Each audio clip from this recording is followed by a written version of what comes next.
I had asked you earlier about where you're coming from, and what I experience in that is a resonance with your answers that seems correct, seems truthful, seems real, seems profound. I don't know any more than that, but I sense that much of where you're coming from. No, is that of use? You're saying it's of use to you. Yes. Maybe that's why you come here. See? You have some kind of resonance with the responses, see? With the direction, see? With the basis, see? With the meditation and such, see? And with the result which you are witness to, because you're in the world and you see me in the world, so to speak, doing things with other people. So you have a sense of what it is. You're seeing the life being demonstrated. Right? You're hearing the speech as part of that demonstration, and you're watching me perform the music as part of that demonstration of sound. And so you have been here for years, listening to the demonstration relative to, let's say, a wisdom response for some, and others it's just a bizarre viewpoint. So it's just an eccentric, it's lost, it's gone, perhaps, it's crazy. Others will say, yeah, he's insane for some, but maybe he's the most sanest person we ever met, because you get straight words from him. Maybe. No one here cares on what side of the spectrum it falls. The important thing is to be true to the response in the moment. See? And let the heart speak. See? How many people are letting the heart speak in their case? Do they even know that they have a heart? See? When it's not medically diagnosed as failing, you know you have a heart before it blows up on you. Are you using your heart? Are you working from the heart, people? So are you heart beings, actually? We're not talking about your emotions and your confusion. There's nothing of the heart in that. That's more like your bowels. You know, your bowels. Your gas problems. Right? When your emotions are at that level, you have to wonder, are they emotions or what? They're killing you. You got to know when your emotions are toxic and what to do with them. So in these demonstrations, both musically, verbally, whatever, is there any agenda behind them? Or the agenda is to be true to the heart. And that's also the message. Be true to the heart, if you know what that means. So that's also the mysterious technology. You have to know what it means. So you have to have some intuitive grounding or some kind of intuitive spatial sense. Some soul growth, some soul maturation or something spiritually, let's say, evolved to be able to understand a certain use of language that is, as I call, part of the code. Teachers have had to speak in code for various, very clear reasons. And from my position, it's really to appeal to something deeper in you than your own logic, which is cultured. So then I would say, you know. But nobody knows what I'm talking about that. That's rather, know what? It's always a question. You know what? Or you know who? See? The idea is to stop the machinery, see, of irrelevant data, information, and slow it down so that there is some sense of direct communication for a change, without face value, okay? Without wallet value, without clothing value, and glamour value. See? You're like mother to child, father to child. See? Directness. See? Native to native directness. See? An open friendship. See? Heart to heart value. See? Salvation, heart to heart salvation. Salvation and heart to heartness. Not to someone dying on a cross or flying up into heaven. That's great. That's not you. Where are you? Who are you? Where are you in that? Are you just a believer in that because it happened to somebody else? Or are you someone who wants that for yourself? Are you here to be crucified and resurrected, or what? See, are you already that? Right. Is that your ambition? Are you a wannabe? A Christ? See? Wannabe? There are no more. There's only one who went that route. It's already done. It's already happened. But who are you? Where are you? See, do you have anything other than that? Is there something that the God is preventing you from seeing about yourself? See? Or is there something you need to talk to the God about, the Father about, to see why you don't know more about yourself to do better than you're doing? See? These are fair questions. These are questions I have, in my youth, asked directly. We need to speak directly, as it was said in the past, and is recommended everywhere as common sense, common ground between you and your creator, or the creative in you. See? Common ground. Speak to it directly. If you're afraid, that's on you. If you're afraid of how you got here, what brought you here, that's on you. If you're afraid of your heart, that's on you. If you're afraid of your own wisdom, that's on you. Then you're still needing school. And everywhere you look is your school. See, that you're taking from. That's not you. You're making that your school. Out of what? Courage? Or out of cowardice? Or is that just simply, well, a step you need to take, knowing you're on your way to your own school? That might be part of what the path is about. The spiritual path that I'm speaking, that I've walked and have to walk further alone as I'm here. And bring that message to the people who come here. Whose path are you walking on? Is it your path? Are you sure it's your path? Sure looks like somebody else's path. Do you have a path that's different from anybody else's that you're willing to share with me, for me to say you have your path? I'm all ears. I'm ready. If you can be that true to you, then you're ready. And if you're ready, then the Father's ready for you, let us say. The Father wants to hear, or the Mother, the Father-Mother, the Mother-Father. Let's be real about it. It is ready for you. It doesn't have agenda. Right? I've never seen anything dangling from its chest or from its lower parts. It's genderless. And I'm speaking about the heart. Do you think there's a confusion that exists in determining the heart or the comfort zone for students who come to you? The heart? Or the comfort zone? As the comfort zone? As the There is comfort no zone, heart or- that's a comfort zone. The heart is the fire. No comfort zone. You have to be in the comfort of fire in order to know what the heart is. Right? Like the burning bush. Yeah, it's a burning bush, among other things. It's a burning world, but it's not hell. It's not the darkness of hell. See? The fire that is spoken of here is the beautiful music of the divine itself. See? It's a brilliant fire, see? Of beauty and majesty, see? And compassion, see? And healing, and soundment healing. See? For those who rise to it, it harms no one. So it's out of the category of the dark, completely, radically, absolutely. Void of darkness, purity itself. Everyone's essential heart essence. And is it just our karma that keeps us from rising to that? If you say so. Only if you say so.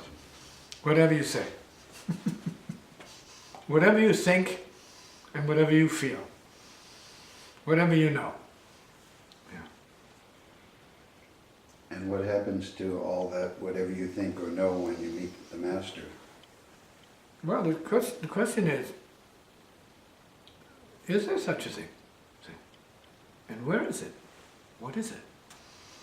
Does it have a location? Does it have a form? Does it have a sound? Does it have something you can perceive? Exactly. Yeah. Yeah. Or is it so spiritual it's incomprehensible, as the ancients have said? It's the who knows what it is.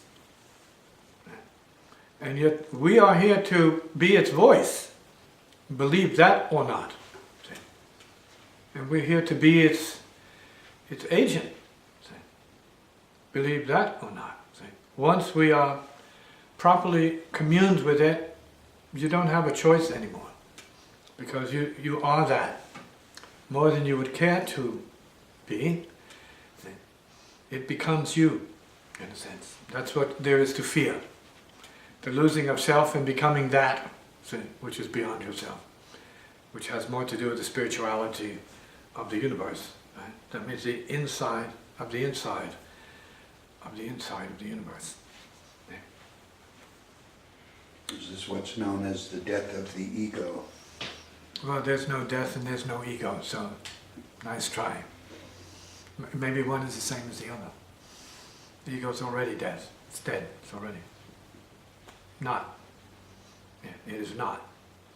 But it is, because of what appears in the human domain as selfishness. So then it is, but it's a program. It is not really, but it is. Therefore it is not. And how important is a sense of humor and What's humor? deeper? You mean laughing? Laughing? Can you laugh? Have you ever laughed? Sure.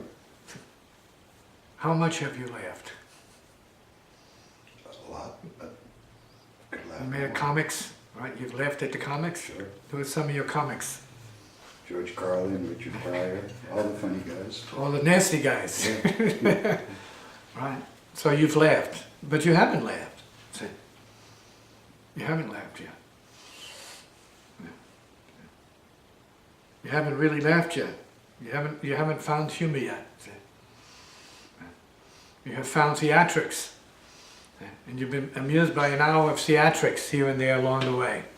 See? By very, what is the word, skillful characters, individuals, who are tortured, in fact, but who know how to make you laugh. They know how to tickle your funny bone. They touch it.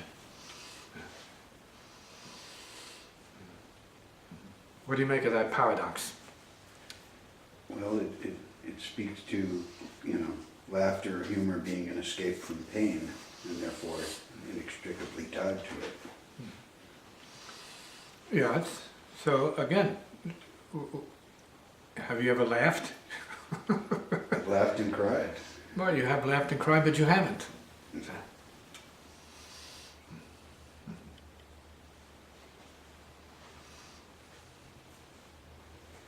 And is there laughter further ahead on the path then?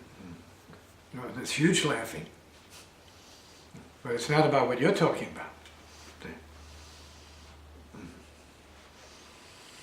See, it's not at the level of duality that you're describing. Okay? As a human that is a victim. See? You're the victim. See? That's not laughter. That's not what you're suffering is not a laughing manner exactly, but it is funny as heck.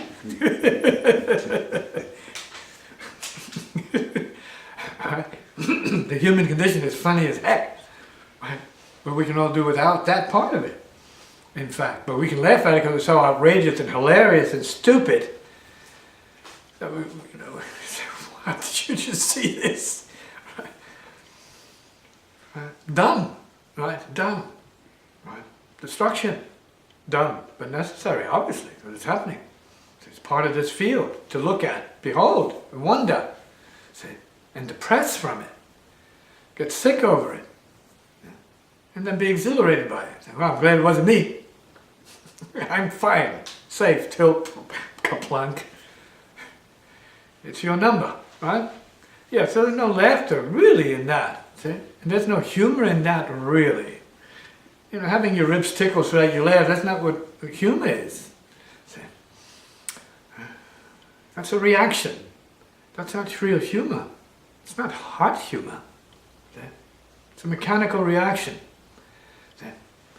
You know, and showing, revealing ourselves as being less than really humorous beings. See? We need the comedic, see? Poking fun at, to be able to sense any lightness. We're in darkness if that's the case. See? Yeah. You're wretched. Okay? So it's the way of the wretched. So to be amused by that, in that way. See? Not 100%. See? There's no happiness. See? But you know if that's what makes you appear to be happy. See? Laughing. See? When in fact it's a tragic example of the condition of humanity. Tragic. You should be crying when you see some of these comics get up there saying what they're saying. So what they're saying is not funny. It may be ridiculous, but it's a sad statement on humanity. So they're very useful, and they're true to the outrageousness of what it is to be a human, and in their own bodies and in their own minds, which is the thing that's really talking to you, is their suffering, their search for freedom.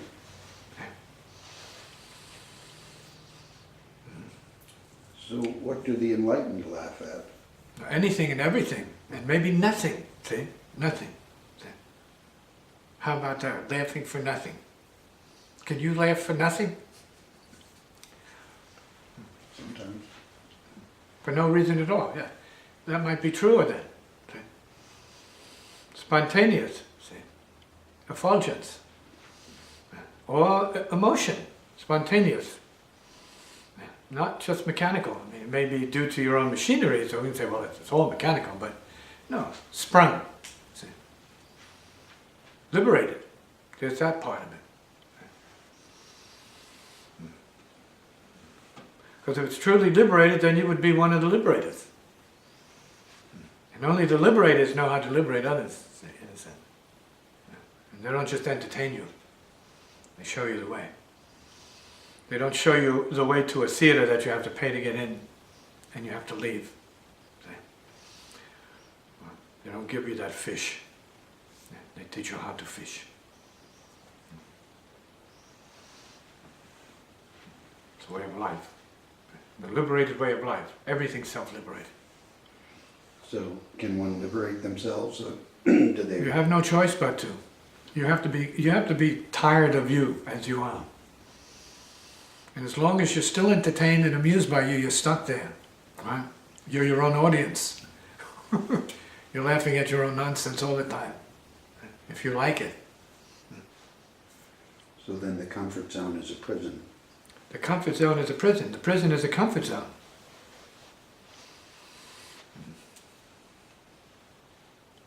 You can say that. You said it.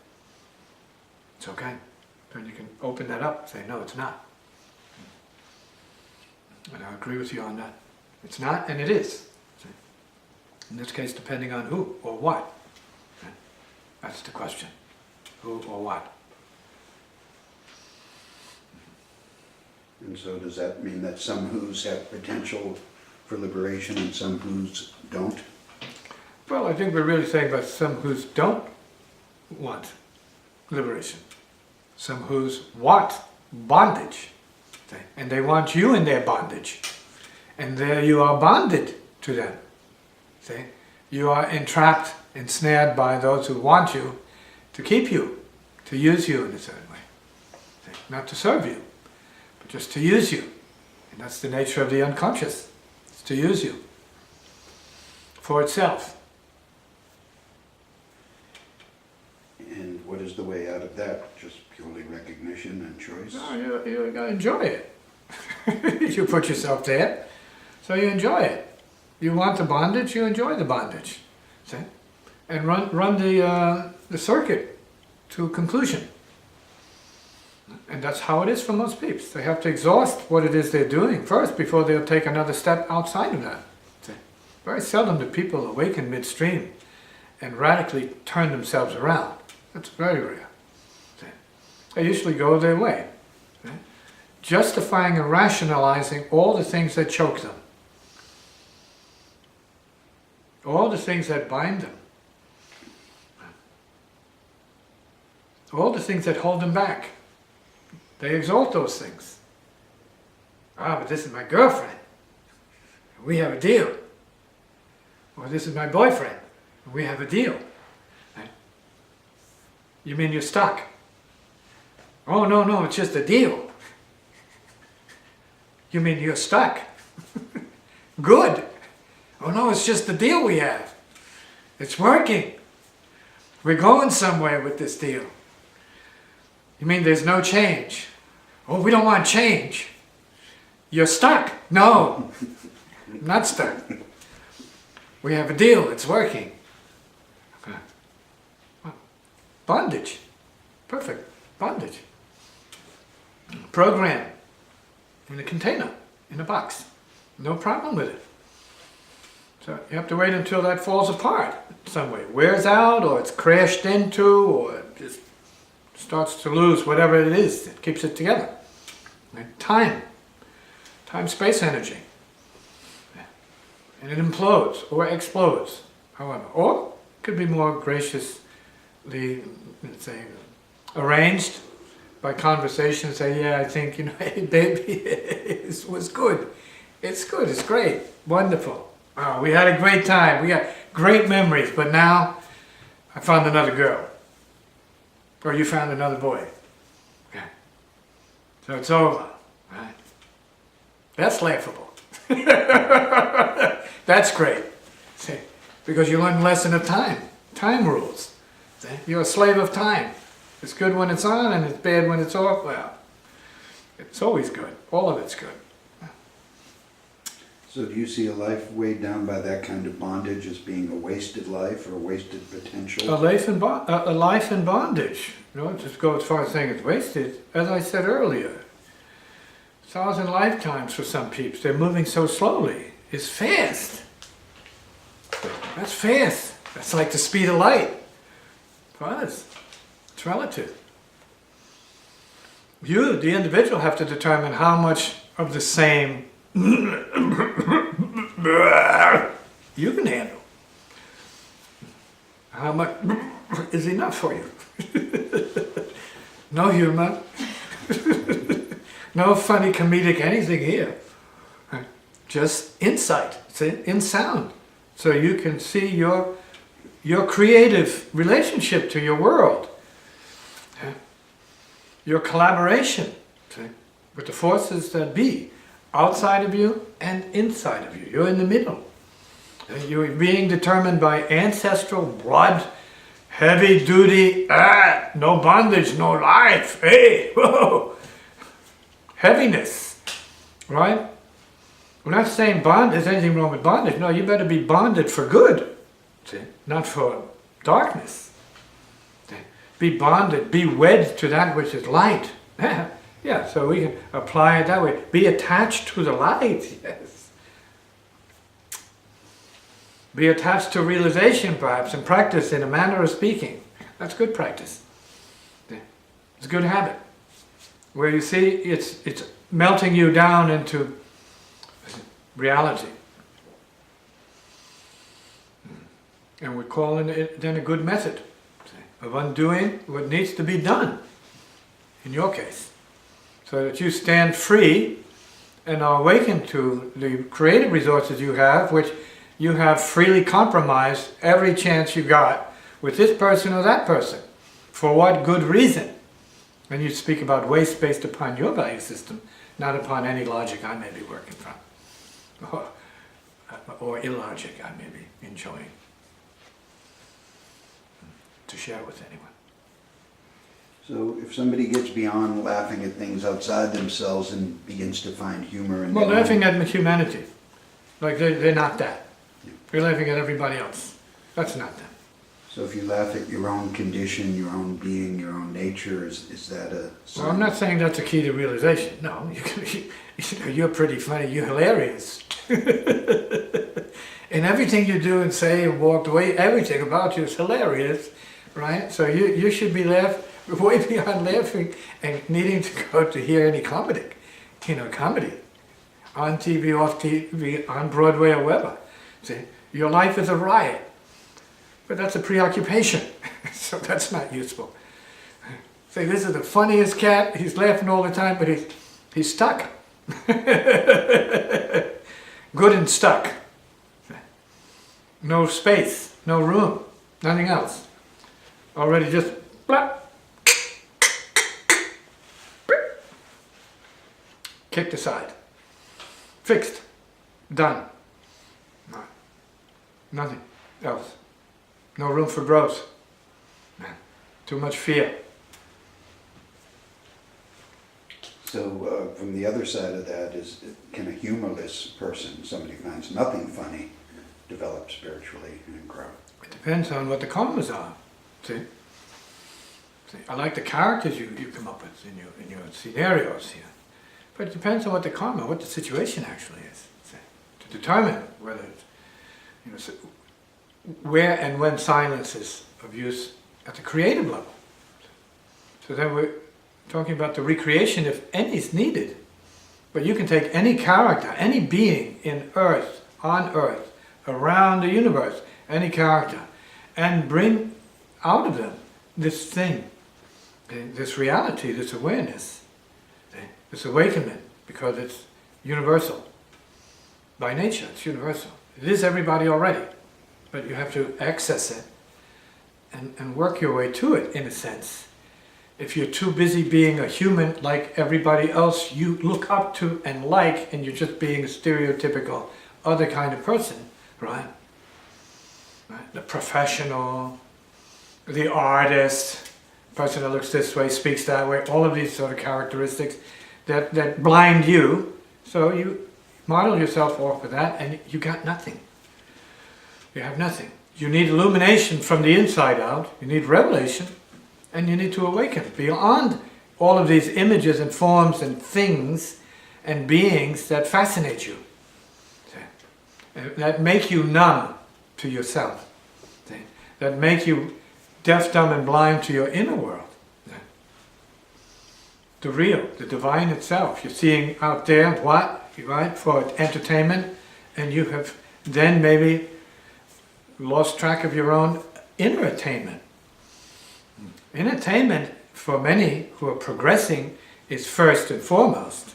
Not just entertainment, entertainment and entertainment, right? Which could be, entertainment is entertaining. So I guess very delicious, sweet, great. Because if we're talking about the same thing and the real thing, then you're being much more true to you, and then possibly true to other beings. And so we're talking about the potential of a revolution relative to your being, and then those who are related to you as a result. How important is that to you? Is that more important than going down to the next concert you gotta hear for yourself of the same old nonsense, right? The next new comic to give you giggles, to make you laugh, so you feel what, validated as a human? You have choice. You can pay for that and enjoy it. It's nothing to your life. Nothing. Zero. But it's fun.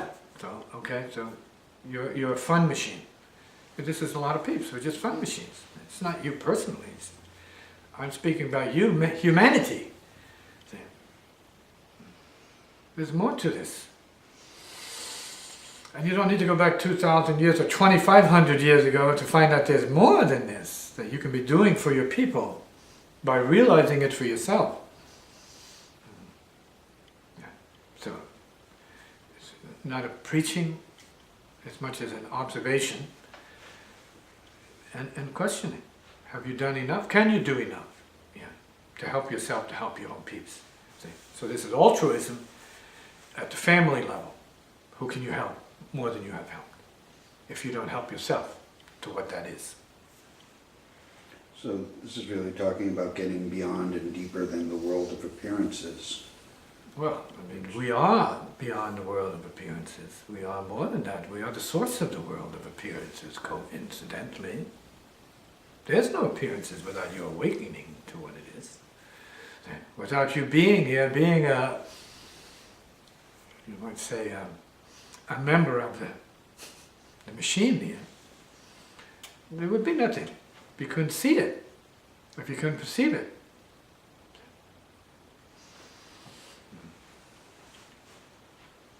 So it depends on where you feel you need to be to perceive it. And as what? You want to perceive it as what? The victim or the victor? I'm not saying either position is best, because they're both limitations. They're both just ideas. They're constructs. We hope useful so that you can see zero is more than less. Nothing is more than less. Nothing is better than less. Comment.